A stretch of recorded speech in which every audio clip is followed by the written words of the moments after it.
Hi everybody, John here from All Miniatures Great and Small, and today's episode of What's on the Table, I've got some Warlord Games Blood Red Skies miniatures.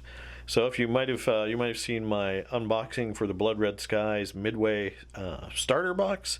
So this is the Japanese side of that starter box. You get 6 Japanese Zeros and Warlord resin, and as you can tell, I've painted them up.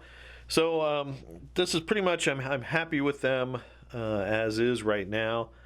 I really I like naval aviation, World War II naval aviation, and I think the planes just look awesome. I like it better than the European Air War by a long shot. I'll take Zeros and Wildcats over Messerschmitts and Spitfires any day.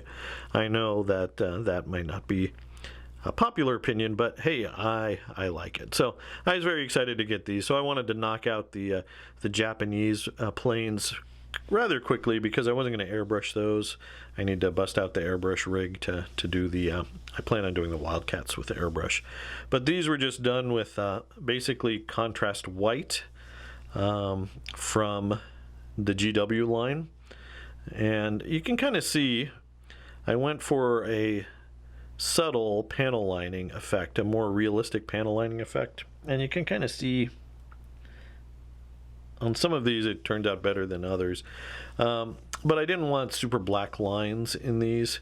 Yeah, it looks good on the tabletop, but I think that these turned out pretty well. One thing though, if you are a fan of the Zero or no, these Zeros weren't painted white. So actually they were more of a cream color, and in some cases they had almost a greenish tint, which was like a lacquer that was over the paint that was had a slight greenish tint.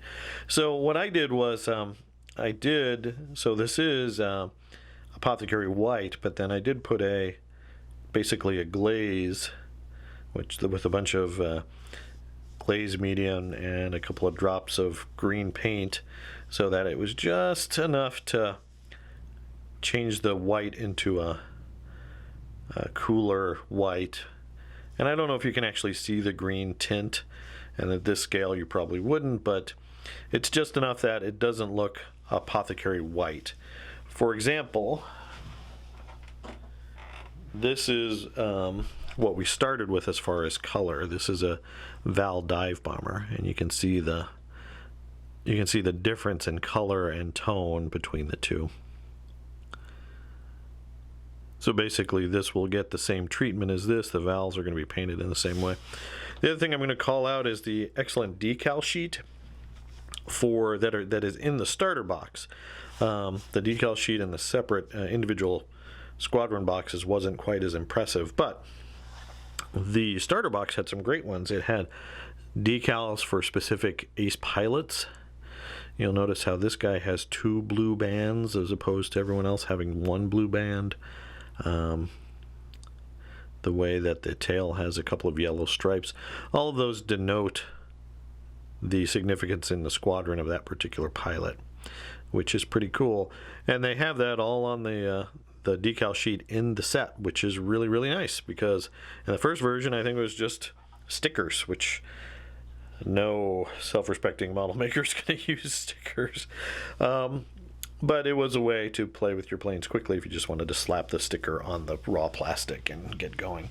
So there you go, guys. That's a quick what's on the table this week. Some Zeros from Warlord Games and their cool Blood Red Skies. Thanks for watching.